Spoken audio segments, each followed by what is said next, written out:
যদি মহাবিশ্বের কোথাও আমাদের মতোই ঠিক অন্য একটা পৃথিবীর সন্ধান পাওয়া যায়, যেখানে ঠিক আমাদের মতোই দেখতে মানুষ বসবাস করে, তাহলে কেমন হবে? আর যদি সেই পৃথিবীতে যাওয়ার পর আমাদের সব স্বপ্ন পূরণ হয়, তাহলে কেমন হবে ভেবে দেখেছেন? এমনই একটি সায়েন্স ফিকশন প্যারালাল জগতের গল্প নিয়ে নির্মিত হয়েছে ভিকি জায়েদ পরিচালিত আমি কি তুমি সিরিজটিতে এত পরিমাণে সাসপেন্স এবং টুইস্ট রয়েছে যা আপনার কল্পনারও বাইরে। আর সিরিজের শেষের টুইস্ট আপনাকে একদম চমকে দেবে। তো চলুন আর কথা না বাড়িয়ে মাস্টারপিস এই সিরিজটির এক্সপ্লানেশন শুরু করা যাক। তবে একটা অনুরোধ থাকবে, চ্যানেলে নতুন হয়ে থাকলে সাবস্ক্রাইব করতে ভুলবেন না। গল্পের শুরুতেই আমরা দিদার নামের একজন এসআইকে দেখতে পাই। একটা রিপোর্টে কিছু ভুল হওয়ার কারণে তার সিনিয়র তাকে অনেক বকাঝকা করছিল। এরপর তার এক সহকর্মী নাসির তাকে জানায় যে তার মেয়ে তিথির একটা ভিডিও ভাইরাল হয়েছে, যেখানে সে মুখে রং মেখে কান ধরে উঠবস করছিল। আসলে সেটা একটা মুভির দৃশ্য ছিল। তিথির স্বপ্ন সে একদিন অনেক বড় নায়িকা হবে, তাই সে যেখানেই সুযোগ পায় ছোটখাটো অডিশন দিতে চলে যায়। একদিন কাজ শেষে বাড়ি ফেরার পথে সে হঠাৎ আকাশে একটা অদ্ভুত রঙের আলো দেখতে পায়। তবে সেই আলোটা কিসের সেটা আমরা পরে জানতে পারবো। বাড়ি ফেরার পর দিদার তিথিকে ওই ভিডিও নিয়ে অনেক বকাঝকা করে, কিন্তু তিথি তাতে ভয় না পেয়ে উল্টে তার বাবার সাথে তর্ক করতে শুরু করে আর বলে, দেখো আমি একদিন অনেক বড় নায়িকা হব। এই কথা বলে তিথি রুমে গিয়ে মুভি দেখতে শুরু করে। মুভি দেখাটা তার একটা নেশার মতো ছিল। সেখান থেকে সে অভিনয় আয়ত্ত করত। এদিকে সেই রাতে একটা মাস্ক পরা লোকটা একটা মেয়েকে তাড়া করতে শুরু করে। পরদিন তিথি বাড়ি থেকে বেরোনোর সময় তার মায়ের কাছে কিছু টাকা চায়, কিন্তু তার মা বলে, তোমার বাবার সাথে গতকাল তুমি অনেক খারাপ ব্যবহার করেছো, তাই সরি না বললে তোমার বাবা কোনো টাকা দেবে না। তিথি তখন রেগে বাড়ি থেকে বেরিয়ে যায়। সেদিন সকালে সেই মেয়েটার লাশ পাওয়া যায়, যাকে ওই মাস্ক পরা লোকটা আগের দিন তাড়া করেছিল। মারার পর মেয়েটার মুখে সেই মাস্কটা লাগিয়ে রেখে গেছে খুনিটা। তবে এমনটাই প্রথম নয়, এর আগেও পুলিশ এমন 3টা লাশ পেয়েছে যাদের খুনের ধরন একই রকম। সেখান থেকে পুলিশ ধারণা করে এটা নিশ্চয়ই কোনো সিরিয়াল কিলারের কাজ। সেদিন তিথি একটা ছোট্ট রোলে কাজ পায়। সে নিজের বেস্ট দেওয়ার ট্রাই করে, কিন্তু ডিরেক্টর মেন হিরোইনের প্রশংসা করলেও তিথির কোনো প্রশংসা করে না। সেটা দেখে তিথির মন খারাপ হয়ে যায়। তখন অ্যাসিস্ট্যান্ট ডিরেক্টর রাহাত এসে তিথির অনেক প্রশংসা করে। ব্যাপারটা তিথির কাছে বেশ ভালোই লাগে। রাহাত মূলত ভার্সিটিতে পড়তো আর সেখানকার হোস্টেলেই থাকতো। সেদিন হোস্টেলে ফিরে জানতে পারে তার এক বন্ধুকে তাদের ক্যাম্পাসের বড় ভাই জামশেদ অনেক মারধর করেছে। রাহাত তখন রেগে গিয়ে হোক কলরব নামে একটা ফেক আইডি থেকে একটা পোস্ট করে জামশেদের বিরুদ্ধে। তবে ভার্সিটিতে কিন্তু সে জামশেদের একরকম চামচামি করত। যাই হোক, পরদিন সকালে দিদার তিথিকে জানায় তাকে পাত্রপক্ষ দেখতে আসবে। সেটা শুনে তিথি রেগে বাড়ি থেকে বেরিয়ে যায়। সেদিন মুভি সেটে তিথির পারফরমেন্স অনেক ভালো হয় এবং রাহাত তার অনেক প্রশংসা করে। তিথির কাছে সেটা বেশ ভালো লাগে। এরপর রাহাত কথায় কথায় তিথিকে একটা পার্কে নিয়ে যাওয়ার প্রস্তাব জানায়। তিথি তাতে রাজি হয়ে যায়, কারণ রাহাতকে তার বেশ ভালোই লাগতো। পার্কের নাম ছিল মায়া পার্ক। সেই পার্কে গিয়ে রাহাত বলে, এই পার্কের প্রত্যেকটা বেঞ্চেই কোনো না কোনো গল্প আছে। কেউ এখানে ভালোবাসার গল্প বনে আর কেউ বনে বিচ্ছেদের। সেটা শুনে তিথি বলে, ইস, আমরা যদি এই গল্পগুলো জানতে পারতাম তাহলে কতই না ভালো হতো। সেই রাতে বাংলাদেশের আকাশে আবারও সেই অদ্ভুত সবুজ আলোটা দেখা যায়। পরদিন একটা নিউজে তিথিরা জানতে পারে যে শুধুমাত্র বাংলাদেশের আকাশেই ওই সবুজ আলোটা দেখা যাচ্ছে। আরেকটা রিসার্চে জানা গেছে যে বহু বছর আগে আমেরিকাতেও এমন আলো দেখা গিয়েছিল। এইটুকু শুনতে না শুনতেই হঠাৎ বিদ্যুৎ চলে যায়, তাই বাকিটা আর তাদের জানা হয় না। পরদিন একটা গানের শুটিং এ গিয়ে তিথির সাথে নায়িকা পূর্ণিমার দেখা হয়। তিথি তার অনেক বড় ফ্যান, তাই সে দৌড়ে গিয়ে পূর্ণিমার অটোগ্রাফ নেয়। এদিকে আমরা জানতে পারি যে তিথির জন্য আনা বিয়ের প্রস্তাবটা আসলে দিদারের সিনিয়র নাসিরের ছিল, তবে তিথির কাজের ব্যাপারে জেনে তারা বিয়েতে রাজি হয়নি। এই নিয়ে নাসির দিদারকে অনেক অপমান করে, তাই দিদার বাড়ি ফিরে রাগের মাথায় তিথির সব মুভির সিডিগুলো ভেঙে ফেলে আর তিথিকে ওয়ার্নিং দেয় যে সে যেন নিজের মাথা থেকে অভিনয়ের ভূত নামিয়ে ফেলে। সেটা শুনে তিথির মনটা খারাপ হয়ে যায়। এরপর রাহাতের ফোন পেয়ে তিথি তার সাথে দেখা করতে সেই মায়া পার্কে যায়। সেখানে রাহাত তাকে জানায় যে সে একটা বড় প্রোডাকশন হাউসে অ্যাসিস্ট্যান্ট ডিরেক্টর হিসাবে কাজ পেয়েছে আর সেখানে একটা বড় রোল সে তিথিকে দিতে চায়। সেটা শুনে তিথি অনেক খুশি হয়। সেখানে কথায় কথায় তারা এটাও জানতে পারে যে তাদের দুজনেরই একটা স্বপ্ন আছে, তারা বাংলাদেশের তুষারপাত দেখতে চায়। যাই হোক, এরপর আমরা জামশেদকে দেখতে পাই যে কিনা ভার্সিটিতে আসা নতুন ছেলেদেরকে র্যাগিং করছিল। রাহাত তখন লুকিয়ে সেটার ভিডিও করে তার সেই ফেক আইডিতে পোস্ট করে দেয়। সেই পোস্টটা দেখে প্রিন্সিপাল এসে জামশেদকে অনেক বকাঝকা করে। এরপর একদিন বাংলাদেশের ফেমাস ডিরেক্টর আলমগীর সাহেব রাহাতের বানানো একটা শর্ট ফিল্ম দেখে অনেক ইমপ্রেস হয়ে যায়। সে দ্রুত রাহাতকে তার সাথে দেখা করতে বলে। পরদিন রাহাত সেই ফিল্মটা তিথিকে দেখালে সেও খুশি হয়ে বলে, দেখো তুমি একদিন অনেক বড় ডিরেক্টর হবে। সেটা শুনে রাহাত বলে, আমার পকেটে টাকা না থাকলেও তুমি আমার পাশে থাকলে আমার নিজেকে পৃথিবীর সবচেয়ে সুখী মানুষ মনে হয়। কথাগুলো শুনে তিথির ভীষণ ভালো লাগে। আসলে তারা দুজনেই দুজনকে মনে মনে ভালোবাসতে শুরু করেছিল। এদিকে পুলিশ কোনোভাবেই সেই সিরিয়াল কিলারকে খুঁজে পাচ্ছিল না। তবে একদিন আলমগীর সাহেব তার ছোট ছেলেকে সেই সিরিয়াল কিলারের মাস্কটা খাতায় আঁকতে দেখে। সেটা দেখে তার বেশ আজব লাগে। আসলে তার ছেলে মানসিকভাবে অসুস্থ ছিল, তাই সে এই ব্যাপারে খুব একটা মাথা ঘামায় না। তবে তার ছেলে কিভাবে ওই মাস্কের ব্যাপারে জানতো, এই প্রশ্নের উত্তর জানার জন্য আপনাদেরকে একটু অপেক্ষা করতে হবে। এরপর রাহাত আলমগীরের সাথে দেখা করলে আলমগীর বলে, আমি তোমাকে দিয়ে একটা ফিল্ম ডিরেক্ট করতে চাই, তবে তার আগে তোমাকে একটা শর্ট ফিল্ম বানিয়ে আমাকে দেখাতে হবে। তার জন্য তোমার যত টাকা লাগে আমি দেব। কথাটা শুনে রাহাত ভীষণ খুশি হয়। এরপর রাহাত তিথিকে নিয়ে তার আগে প্রজেক্টের অডিশনের জন্য যায়। রাহাতের উৎসাহ পেয়ে সেদিন তিথি খুব সুন্দরভাবে তার অডিশনটা দেয়, কিন্তু অডিশন শেষে প্রডিউসার তাকে একটা কুপ্রস্তাব দিয়ে বসে। তখন তিথি আর কোনো উপায় না দেখে সেখান থেকে দৌড়ে পালিয়ে যায়। রাহাত তখন বিষয়টা বুঝতে পেরে প্রডিউসারের সাথে ঝগড়া করে প্রজেক্ট ক্যান্সেল করে দিয়ে বেরিয়ে আসে। যদিও এতে রাহাতের খুব বড় একটা ক্ষতি হয়েছিল, কিন্তু রাহাতের কাছে নিজের ক্যারিয়ারের তুলনায় তিথির মূল্য বেশি ছিল। ব্যাপারটা জানার পর তিথি মনে মনে ভীষণ খুশি হয়। এদিকে পুলিশ আরো একটা লাশ খুঁজে পায়, আর এবারও খুনের ধরন ঠিক একই রকম। তদন্তের এক পর্যায়ে তারা জানতে পারে যে খুনি যাদেরকে টার্গেট করছে তারা সবাই কোনো না কোনো ভাবে মিডিয়ার সাথে জড়িত। এটা জানার পর নাসির দিদারকে সাবধান করে দেয় সে যেন তিথির দিকে কড়া নজর রাখে। অন্যদিকে তিথি আর রাহাত মিলে তাদের নতুন শর্ট ফিল্মের কাজ করা শুরু করে। এরই মাঝে একদিন তারা জেনিস ক্যাফে নামক একটা জায়গায় কফি খেতে যায়। সেখানকার মালিকের গার্লফ্রেন্ডের নাম ছিল জেনি। তাদের ব্রেকআপ হয়ে যাওয়ার পর লোকটা তার গার্লফ্রেন্ডের নামে সেই ক্যাফেটি শুরু করে। সেখানে বসে রাহাত তিথিকে জানায় যে তাদের পরবর্তী শুটিং এর জন্য তাদেরকে খুলনা যেতে হবে। তাই তিথি বাড়ি ফিরে স্টাডি ট্যুরের বাহানা বানিয়ে মায়ের কাছ থেকে খুলনা যাওয়ার পারমিশন নিয়ে নেয়। কিন্তু দিদার বাড়ি ফেরার পর যখন তিথি খুলনা যাওয়ার বিষয়টা জানতে পারে তখন তার মনে সন্দেহ তৈরি হয়। তাই সে ওই রাতেই তার টিমকে নিয়ে তিথির বাস আটকায়, আর সেখান থেকে জানতে পারে যে তিথি কোনো শিক্ষা সফরে নয়, বরং শুটিং এর জন্য খুলনা যাচ্ছে। তখন দিদার রেগে গিয়ে তিথিকে অনেক বকাঝকা করে আর তাকে সেখান থেকে টেনে হিস্ট্রে বাড়ি নিয়ে আসে। রাহাত তাকে বোঝানোর অনেক চেষ্টা করে কিন্তু পারে না। সেখান থেকে বাড়ি ফেরার পর রাহাত জানতে পারে যে তার রুমের শিমুলকে জামশেদের লোকেরা অনেক মারধর করেছে। তাই সে ওই ফেক আইডির বিষয়ে জামশেদকে জানিয়ে দিয়েছে। এরই মাঝে জামশেদের লোকেরা এসে রাহাতকে ধরে নিয়ে যায়। তাদের রুমে সারা রাত নির্মমভাবে টর্চার করে তারা। তাকে মারতে মারতে এক পর্যায়ে তাকে প্রাণেই মেরে ফেলে। পরদিন সকালে নিউজে তিথি রাহাতের মৃত্যুর খবর জানতে পারে। তখন সে কাউকে কিছু না বলে বাড়ি থেকে বেরিয়ে গিয়ে মায়া পার্কের ওই বেঞ্চে বসে রাহাতের কথা ভাবতে থাকে। সে কোনোভাবেই বিষয়টা মেনে নিতে পারছিল না। অনেকক্ষণ বসে থাকার পর সেখান থেকে উঠে এসে রাহাতের হোস্টেলে চলে যায়। সেখানে গিয়ে রাহাতের বন্ধুকে অনুরোধ করে যে সে যেন তাকে রাহাতের রুমে নিয়ে যায়।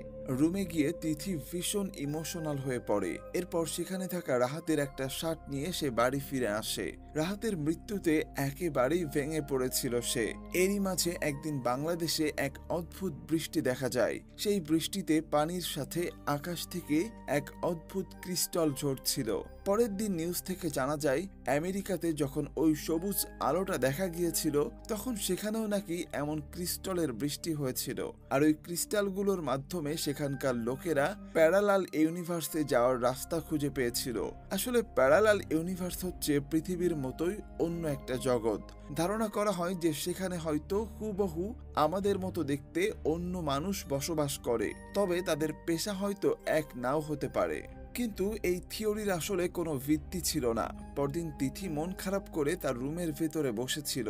তখনই হঠাৎ সে একটা ক্রিস্টাল খুঁজে পায়। ক্রিস্টালটা হাতে নেওয়ার সাথে সাথেই সেটা থেকে একটা অদ্ভুত সবুজ আলো বেরোতে থাকে, আর মুহূর্তের মধ্যেই তিথি সেখান থেকে গায়েব হয়ে যায়। এরপর সে লক্ষ্য করে যে সে মায়া পার্কে চলে এসেছে, কিন্তু এই পার্কটা তার আগে দেখা পার্ক থেকে একটু ভিন্ন ছিল। সেখানে প্রত্যেকটা বেঞ্চের উপর সেই বেঞ্চে বসা মানুষগুলোর গল্প লেখা ছিল। সে বুঝে উঠতে পারছিল না যে তার সাথে এসব কি হচ্ছে। এরপর সেখান থেকে সে তার বাড়িতে চলে যায়, কিন্তু সেখানে গিয়ে দেখে তার বাবা মায়ের চেহারা পরিবর্তন হয়ে গেছে, আর সেখানে আগে থেকেই তিথি নামে আরেকটা মেয়ে আছে। অর্থাৎ তাদের সবার নাম এক হলেও মানুষগুলো ভিন্ন ছিল।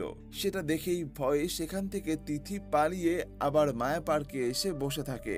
এমন সময় কয়েকজন লোক এসে তার সাথে সেলফি তোলার চেষ্টা করে আর তাকে বলে, ম্যাম, আমরা আপনার অনেক বড় ফ্যান। এসব শুনে তিথি ভীষণ অবাক হয়। এরই মাঝে আব্দুল নামের একটা লোক এসে তাকে বলে, মনে রাখবেন 5টা থেকে 7টা।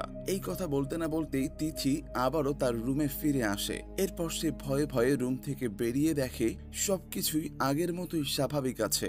তখন সে বুঝতে পারে ওই ক্রিস্টালের মাধ্যমে সে অন্য এক জগতে চলে গিয়েছিল, আর সেটাই ছিল প্যারালাল ইউনিভার্স। পরদিন থেকে ক্রিস্টালটার মাধ্যমে আবারও সেই জগতে যাওয়ার চেষ্টা করতে থাকে, কিন্তু কোনোভাবেই সফল হয় না। এরপর হঠাৎ তার আব্দুলের বলা কথাটা মনে পড়ে, তাই সে বিকাল 5টার পর আবারও ক্রিস্টালটা নিয়ে বসে। আর এবার সে সফলভাবে আবারও প্যারালাল ইউনিভার্সে পৌঁছে যায়। সেখানে গিয়েই আব্দুলের সাথে আবার দেখা হয়। তখন আব্দুল তাকে জানায় যে সে ওই ক্রিস্টালের মাধ্যমে ওই জগতে গিয়েছেন। তিথি তার কথায় বিশ্বাস করতে চায় না। তখন আব্দুল বলে, আমার সাথে চলুন, আপনার সব সন্দেহ দূর হয়ে যাবে। তার সাথে যেতে তিথির মন সায় দিচ্ছিল না, তবে রহস্যটা যেন তার ভীষণ প্রয়োজন, তাই সে রাজি হয়ে যায়। এরপর বাসে করে যাওয়ার সময় তিথি লক্ষ্য করে যে সেই জগতের বাংলাদেশের নাম সিগমা বাংলাদেশ হয়ে গেছে। এরই মাঝে বাসের মধ্যে বসে থাকা একটা ছেলের শরীরে হঠাৎ করেই ইলেকট্রিক শক লাগে। সেটা দেখে তিথি বেশ ঘাবড়ে যায়। তখন আব্দুল তাকে বলে, ভয় পাবেন না, এখানে যদি কোনো ছেলে কোনো মেয়েকে বিরক্ত করে তাহলে তাকে তৎক্ষণাৎ ইলেকট্রিক শকের মাধ্যমে শাস্তি দেওয়া হয়। এরপর তারা একটা শুটিং স্পটে যায়। সেখানে গিয়ে তিথি দেখে যে হুবহু তার মতো দেখতে একটা মেয়ে সেখানে নায়িকার চরিত্রে অভিনয় করছেন, আর পৃথিবীতে যারা তার বাবা মা ছিল তারা বসে শুটিং দেখছেন। সেখানে সে রাহাতকেও দেখতে পায়, তবে তার নাম রাহাত নয়, বরং কাউসার ছিল, আর নায়িকার নাম ছিল পূর্ণিমা। অর্থাৎ প্যারালাল ইউনিভার্সের তিথি হচ্ছে নায়িকা পূর্ণিমা, আর ডিরেক্টর হচ্ছে রাহাত অর্থাৎ কাউসার। এসব দেখে তিথি আরো বেশি কনফিউজ হয়ে যায়। এরই মাঝে সন্ধ্যা 7টা বেজে গেলে সে আবার পৃথিবীতে ফিরে আসে। নতুন ওই জগৎটা নিয়ে তিথির মনে অনেক কৌতূহল তৈরি হয়, যার কারণে সে পরদিন আবারও প্যারালাল ইউনিভার্সে চলে যায়। সেখানে যে সে দেখতে পায় তিথি নামের যে মেয়েটা ওই জগতে আছে সে আসলে পৃথিবীতে থাকা নায়িকা পূর্ণিমা। তখনই সে বুঝতে পারে যে এই দুই জগতের মধ্যে মানুষের অদল বদল হয়ে গেছে। এরপর তারা আবারও সেই পার্কে গিয়ে বসে। সেখানে তিথি আব্দুলকে জিজ্ঞেস করে, তুমি পৃথিবীতে কি করতে? তখন আব্দুল তার গায়ের পোশাকটা দেখিয়ে বলে, আমি 2 বছর ধরে জেলে আটকে আছি। একটা মার্ডার কেসে আমার ফাঁসির রায় হয়েছে, কিন্তু এখানে আসার পর আমি নতুন করে বাঁচার আশা পেয়েছি। এই কথা শুনে তিথির একটু অবাক লাগে। তখন আব্দুল গুগল থেকে সার্চ করে তাকে একটা লোকের ছবি দেখিয়ে বলে, এর নাম ইলিয়াস। এখানে ও একজন সংসদ সদস্য, দেখতে হুবহু আমার মতোই। আমি যদি কোনোভাবে ওই লোকটার জায়গা নিতে পারি তাহলে আজীবন এখানে আরামায়েশে জীবন কাটাতে পারবো।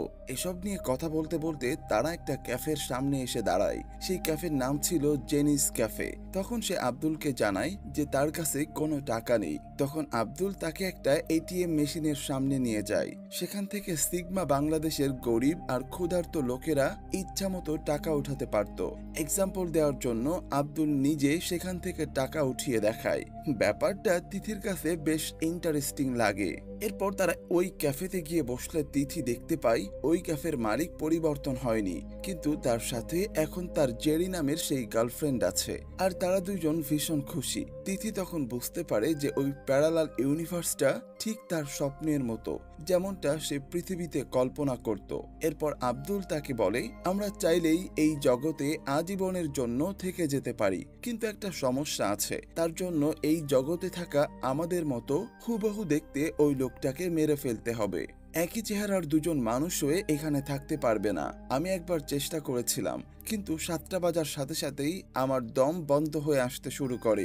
সেখান থেকে আমি বুঝলাম এখানে যে কোনো একজনই থাকতে পারবে। সেটা শুনে তিথি বলে, এটা তো আপনার অনুমান মাত্র। এই অনুমানের ভিত্তিতে আপনি কাউকে খুন করবেন? আব্দুল বলে, আমার হাতে তো আর কোনো অপশন নেই। পৃথিবীতে তো আমি খুনি। এখানে যদি একজনকে মেরে আমি ভালো একটা জীবন পাই, তাহলে সমস্যা কোথায়? তার কথাগুলো শুনে তিথি চিন্তায় পড়ে যায়। তখন আব্দুল আবারও বলে, আমি জানি আপনিও নায়িকা পূর্ণিমার জায়গাটা নিতে চান, তবে তার জন্য আমাদেরকে একজোট হয়ে কাজ করতে হবে। সে তিথিকে এই ব্যাপারে ভাবতে বলে। এদিকে পৃথিবীতে তিথি অনেকক্ষণ ধরে তার রুমের দরজা না খোলাই তার বাবা একটা শাবল নিয়ে যায় মেয়ের ঘরের দরজা ভাঙার জন্য। এরই মাঝে অন্য একটা রুম থেকে তিথি বেরিয়ে আসে, কিন্তু কোনো একটা কারণে তিথির মনটা ভীষণ খারাপ ছিল। এরপর সে তার বাবাকে খুব যত্ন করে 1 কাপ চা বানিয়ে দেয়। দিদার সেটা দেখে ভীষণ খুশি হয়, কারণ এর আগে তিথি কখনোই তাকে এমন যত্ন করেনি। পরের দিন তিথি আর আব্দুল যখন তাদেরকে মেরে ফেলার প্ল্যান করছিল, তখন তিথি জানায় সে এসব কিছু করার আগে নায়িকা পূর্ণিমার জীবনটা খুব কাছ থেকে দেখতে চায়। তাই সে নায়িকা পূর্ণিমার বাড়িতে প্রবেশ করে। তবে এখানে লক্ষণীয় বিষয় ছিল, বাংলাদেশের ছাত্রনেতা জামশেদ ভাই এই সিগমা বাংলাদেশে দারোয়ানের চাকরি করে। তিথির আর পূর্ণিমার চেহারা একই থাকায় পূর্ণিমার বাবা মা তাকে কোনো রকম সন্দেহ করে না। তারপর তিথি পূর্ণিমার বেডরুমে যায়, আর তখন কাউসার তিথিকে মেসেজ করে দিতে বলে, আর তিথি তখন কাউসারকে মেসেজ করে দেয়। আর রাহাতের কথা মনে পড়ে তার প্রতি দুর্বল হয়ে পড়ে। আর তখনই রাহাত বাইরে থেকে পূর্ণিমার গলার কণ্ঠ শুনতে পায়। আর তাই কাউসার ভাবে বাইরে যদি পূর্ণিমা থেকে থাকে তাহলে এটাকে। আর এরকম সময় তিথি কাউসারের মাথায় কিছু একটা দিয়ে আঘাত করে। এতে কাউসার অজ্ঞান হয়ে যায়, আর তিথি খাটের নিচে লুকিয়ে পড়ে। সেই শব্দ শুনে তাদের বাড়ির কাজের মেয়েটা সেখানে চলে আসে। তিথি কাজের মেয়েটার হাতে এসে ধরা পড়ে যায়। এরপর কাজের মেয়েটা পূর্ণিমাকে ডেকে আনলে পূর্ণিমা খাটের নিচে কাউকেই দেখতে পায় না, কারণ ততক্ষণে 7টা বেজে গিয়েছিল। আর তার কারণে তিথি পৃথিবীতে ফিরে এসেছিল। এদিকে কাউসারের জ্ঞান ফিরলে সে গিয়ে তার দারোয়ানকে বকাঝকা করতে শুরু করে যে সে থাকতে কেন অপরিচিত মানুষ তাদের বাড়িতে ঢুকবে। অন্যদিকে পৃথিবীতে ফিরে তিথি রাহাতকে খুব মিস করতে থাকে, তাই সে রাহাতের শার্টটা নিয়ে ঘ্রাণ নিতে শুরু করে। তবে পরদিন সকালে তিথি সেই শার্টটা খুঁজে না পেয়ে ভীষণ চিন্তায় পড়ে যায়। এরপর বারান্দায় গিয়ে দেখে তার মা শার্টটা ধুয়ে দিয়েছেন। তখন আর তিথি সেটা থেকে রাহাতের গন্ধ পাচ্ছিল না, যে কারণে সে রুমে গিয়ে হাউমাউ করে কাঁদতে শুরু করে। সেদিন সে সিগমা জগতে গিয়েও আব্দুলের সামনে অনেক কান্না করে। তখন একজন বয়স্ক মহিলা এসে আব্দুলকে বলে, মেয়েটাকে লিসেনারের কাছে নিয়ে যাও।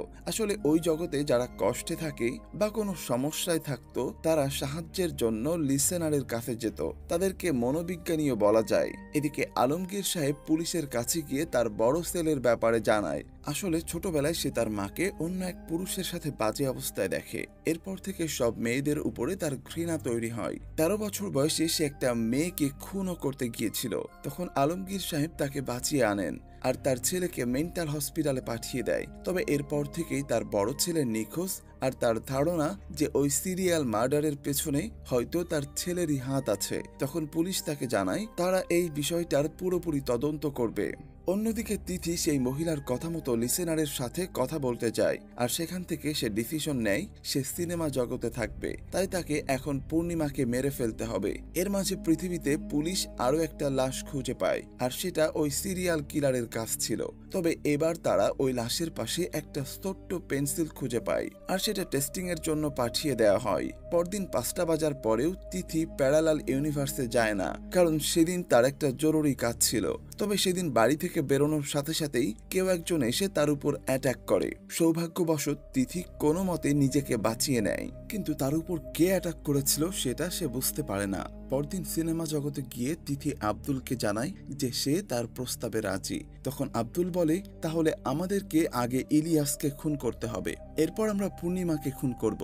সেটা শুনে তিথি রাজি হয় না, কারণ আব্দুলের উপরে পুরোপুরি ভরসা করতে পারছিল না যে ইলিয়াস মারা যাওয়ার পর সে তাকে সাহায্য করবে কিনা। তখন আব্দুল তাকে আশ্বস্ত করে যে তার হাতে পাওয়ার আসলে পূর্ণিমাকে মারা তাদের জন্য আরো সহজ হয়ে যাবে। তাই তার কথায় রাজি হয়ে যায় তিথি। এরপর তারা প্ল্যান বানায় যে তিথি ইলিয়াসের কাছে নায়িকা পূর্ণিমা সেজে যাবে। আসলে ইলিয়াস লোকটার চরিত্র খুব একটা ভালো ছিল না, আর সবসময় স্বপ্ন ছিল যে সে নায়িকা পূর্ণিমার সঙ্গে সময় কাটাবেন।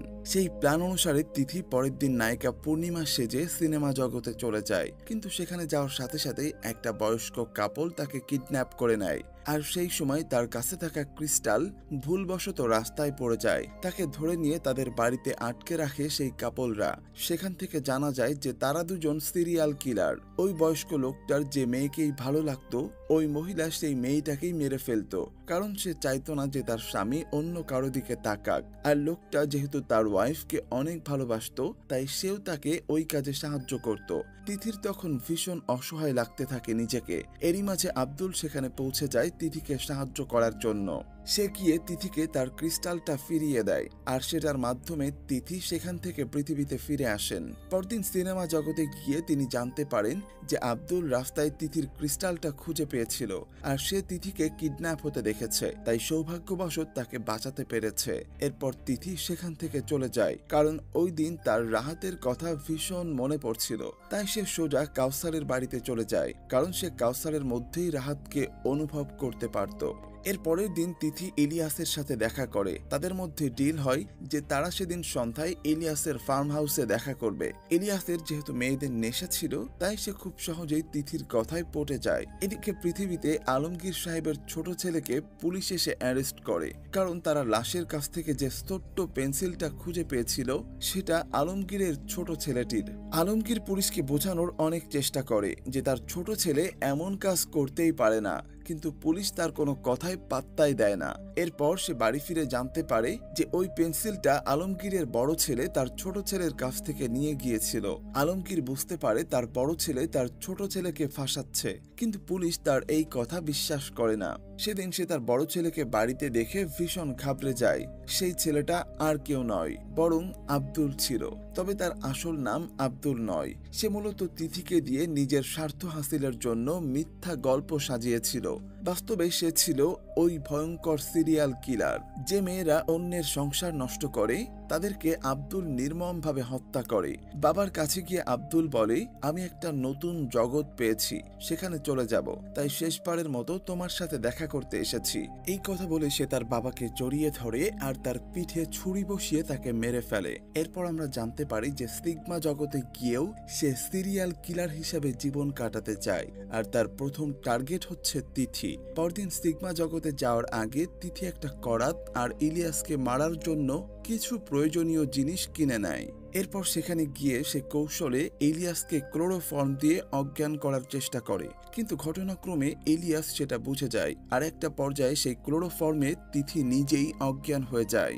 এরপর যখন তার জ্ঞান ফেরে তখন সে দেখতে পায় আব্দুল অলরেডি ইলিয়াসকে মেরে ফেলেছে। ততক্ষণে 7টা বেজে গিয়েছিল, তাই তিথি ওই ক্রিস্টাল বলের মাধ্যমে পৃথিবীতে ফিরে আসে। তবে ফেরার সময় সে লক্ষ্য করে যে আব্দুলের এখন আর সিগমা জগতে থাকতে কোনো কষ্ট হচ্ছে না, অর্থাৎ আব্দুল তখন ইলিয়াসের জায়গা দখল করে নিয়েছে।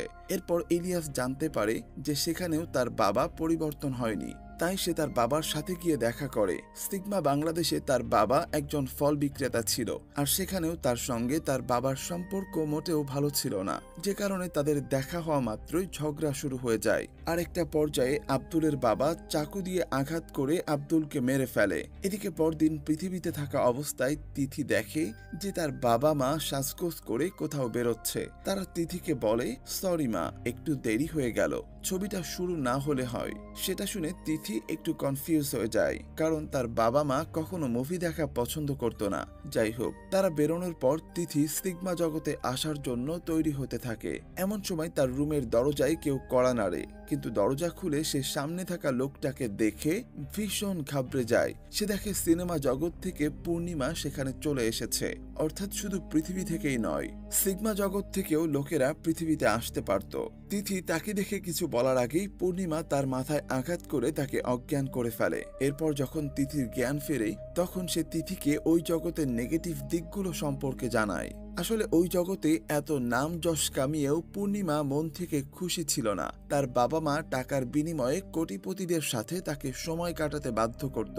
এমনকি কাউসারও প্রতিনিয়ত তার উপর অত্যাচার চালাতো। এরপর একদিন সেই জগৎ অর্থাৎ সিগমা বাংলাদেশেও ক্রিস্টালের বৃষ্টি হয়, আর সেখানে পাওয়া একটা ক্রিস্টালের মাধ্যমে পূর্ণিমা পৃথিবীতে চলে আসে। আসলে যে মেয়েটা দিদারকে চা বানিয়ে দিয়েছিল সেটা তিথি ছিল না, বরং পূর্ণিমা ছিল।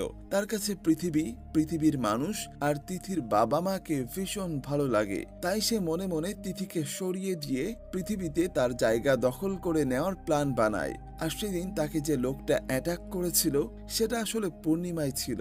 সে তিথির পরিবারের মধ্যে নিজের একটা শান্তির জগৎ খুঁজে পেয়েছিল। তাই সে যে কোনো মূল্যে ওই সিগমা বাংলাদেশ নামক নরক থেকে বেরিয়ে পৃথিবীতে সুখে শান্তিতে থাকতে চেয়েছিল।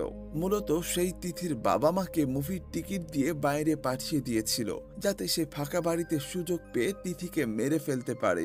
এই সব কথা বলার পর পূর্ণিমা উঠে সারা বাড়িতে পেট্রোল ছেটাতে শুরু করে। এরপর যখন এসে লাইটার জ্বালাতে যাবে, তখনই হঠাৎ একটা মেয়ে এসে তার কাঁধে হাত দেয়। তাকে দেখে পূর্ণিমা আর তিথি দুজনেই ভীষণ অবাক হয়, কারণ সেই মেয়েটাও হুবহু তাদের মতোই দেখতে ছিল। কে এই মেয়ে? সেও কি ভিন্ন কোনো প্যারালাল ইউনিভার্স থেকে এসেছে? এসব প্রশ্ন রেখেই গল্পটা শেষ হয়ে যায়। হয়তো এর পরের সিজনে আমরা এই তৃতীয় মেয়েটার রহস্য জানতে পারবো। এই সিরিজটি দেখে আমরা সর্বশেষ এটাই বুঝতে পারলাম যে আমাদের প্রত্যেকেরই নিজ নিজ জায়গা থেকে শুকরিয়া আদায় করা উচিত। তো এই ছিল আমি কি তুমি সিরিজের সম্পূর্ণ এক্সপ্লানেশন। সিরিজটি আপনাদের কাছে কেমন লাগলো সেটি অবশ্যই কমেন্টে জানাবেন, আর চ্যানেলে নতুন হয়ে থাকলে সাবস্ক্রাইব করে রাখবেন। ধন্যবাদ।